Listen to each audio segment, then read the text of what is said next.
Tere kõigile, minu nimi on Anja, ma olen hingecoach ja reiki terapeut.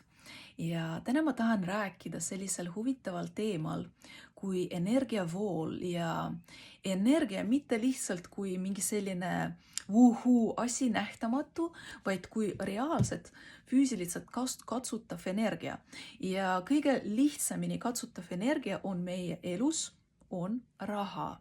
Ja teine kõige lihtsamini katsutav energia on ka teadmised. Ja väga oluline siin nagu mõiste, et kõigel sellel energial ja üldse energial maailmas on üks ja sama juur või nagu loomus, kuidas see funktsioneerib. Ja sellel energial on hästi selline vedelvool loomus, et energial on vaja liikuda. Ta tahab olla kogu aeg liikumises, ringluses. Seda on väga-väga oluline mõista, et see, mis on jäikne, ta alati hakkab mädenema. Samamoodi nagu inimesel on selleks, et energiat oleks, me saame, aga selleks, et energia liiguks, et nagu genereerida energiat, meil on vaja liikuda.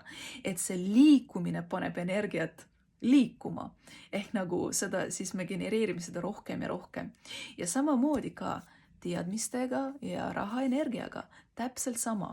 Nagu jõgi, mis voolab, see vool on läinud ja sellel hetkel, kui me midagi hoiame kinni kramplikult, ei anna välja, ei jaga, siis sees energeetiliselt nii kehas, kui ka nagu lihtsalt kogu selles süsteemis tekib selline ummik.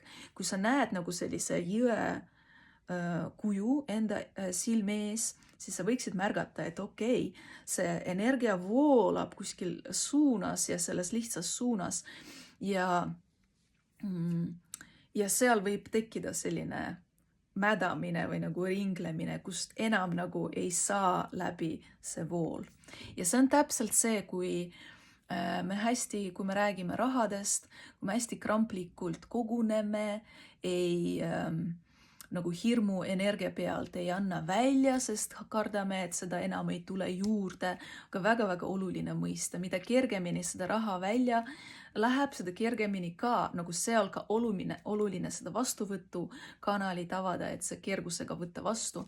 Sest tihti, ja see on olnud ka minu puhul, et ma väga kergesti olen nagu, see vool on olnud minu elus hästi-hästi nagu kiire, kerge, et ma nagu rahast kergesti lasin lahti, aga vot vastu võtta, et tunda enda väärtust ja nagu tunda seda, et jah, see tuleb ja see nagu neid teenust, mis ma teen, on väga, kuidas öelda, väärtuslikud olulised, et mitte see, et ma kellelgi võtan ära raha, vaid see, et tema nagu selle asemele saab endale midagi head elus, et see võttis aega mul ka seda suhet vastuvõtmisega arendada.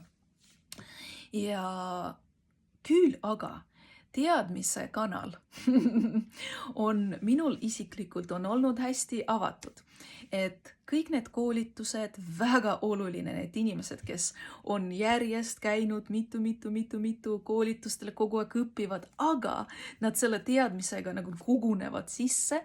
Kujuta ette, kui sa kogu aeg ainult vaid sööks, aga toitu ei vabastaks endast välja, kehasüsteemist välja. Mis siis saaks? Oleks poisoning eesti keeles. Mürgistumine oleks ja samamoodi teadmistega ka, et väga oluline, et see ringlus oleks ka teadmiste põhjal, et mingid infod sa saanud sisse poole selleks, et protsessida enda jaoks esialgu ja siis välja anda seda ka nagu elu jaoks mõttes, see on ka teenistus, kogu seda teadmisi jagada nagu külluses, jagada väga oluline, aga eelkõige enda süsteemi pärast, et kui me koguneme, õpime, aga me ei protsessi seda ja ei anna nagu sõnadega või kirja teel seda välja, siis tekib hästi suur informatiivne ummik. Ja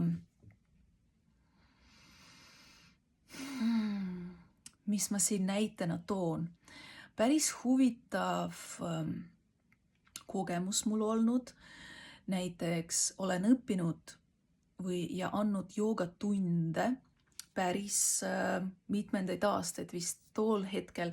Praegu ma olen 9 aastat juba joogakogemusega, aga siis olin võib-olla 6 või 7 ja siis ma tundsin, kuidas kogu see kogemus, kogu need teadmised on akkumuleerinud ja siis nad on kogunenud selleks suureks produktiks. Esimene meie Moka Fiti joogaprogramm, mida ma olen nagu kogu oma teadmisi sinna nagu sisse pannud ja maailmasse välja andnud kui laps. Ja seesama, mis ma praegu teen, et selleks, et minul süsteemis vabaneks rohkem ruumi uuteks teadmisteks, väga oluline praegu hakata nüüd vabastama kõik need teadmised, mis minul on praegu olemas.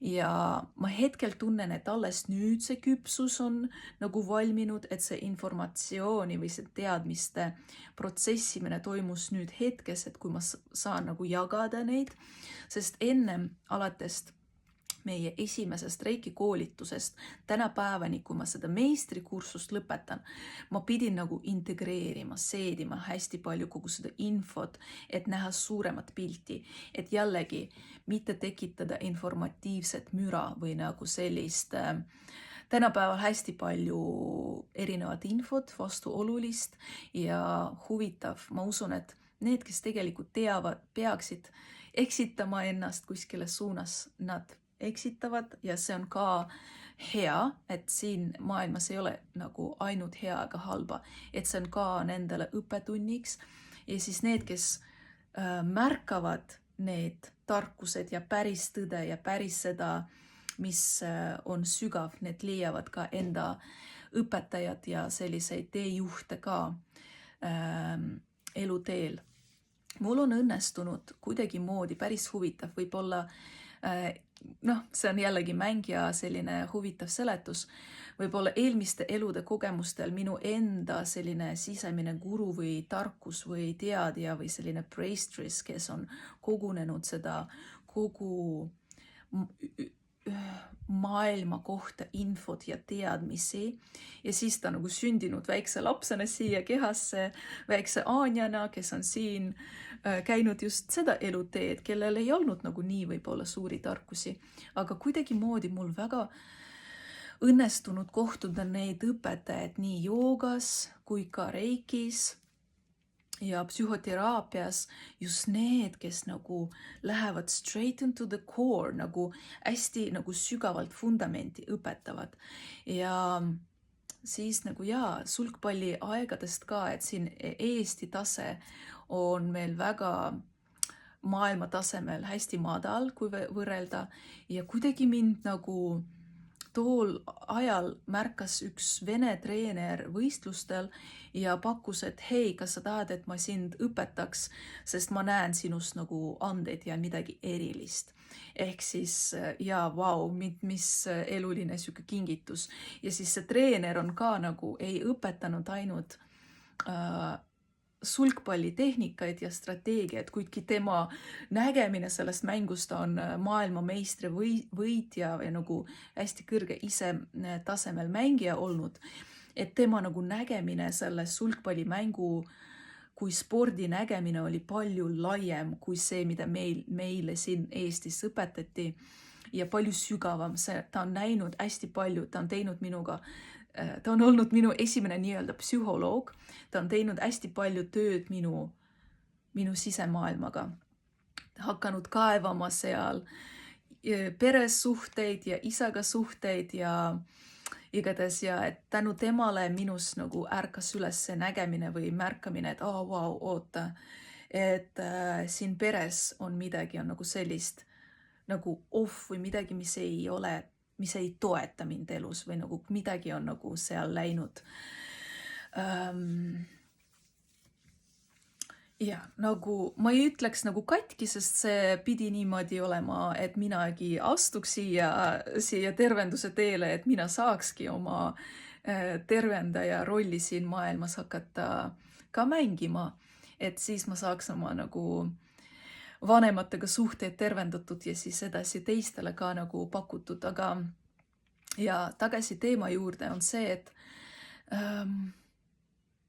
ja energia vajab voolamist ja sa võid märgata igas, kui sa nagu kuskil finantsilises valdkonnas energia on läinud kinni või nagu vool ei lähe sisse, hakata märkama, kus kohas olnud see plokk mentaalne, et kus ma piirasin, kas oli mul kahju anda seda raha välja, et siis on nagu väga hea nagu sihuke nipp, et siis minna ja midagi nagu lubada endale, et see kanal läheks nagu vabaks ja lahti või vastupidi, kuskil see vool on läinud kinni, et ma ei lubanud endale vastu võtta seda, mida mulle pakuti. Ehk see ka toimunud sihuke reostus või nagu pinge kuskil seal selle voolu jões ja samamoodi teadmistega. Väga-väga innustan kõiki teid, kes on, ma usun ka paljud teist on väga palju erinevaid koolitusi läbi käinud. Hakake jagage, kas oma lähiringkonnas sõpradele või kas samamoodi Instagramis või nagu sotsmeedias jagage, et see avab uusi ukseid ja enda kohta teadmisi ja see on uue taseme nagu selline õpetus või nagu kogu seda informatsiooni veelgi sügavam integreerimine toimub siis, kui me hakkame seda jagama. Et üks layer on see vastuvõtmine, teine layer on see seedimine ja mingisuguseks vormiks kujundamine, siis kolmas on see välja jagamine ja siis vaatamine, mis sellest nüüd saab. Suur tänu teie tähelepanu eest ja kuidas see teiega mängis need 12 minutit, mida me siin teiega jagasime koos. Võite kommenteerida, võite oma küsimusi esitada ja oma mõistmise insight'e ka. Mõnusat päeva!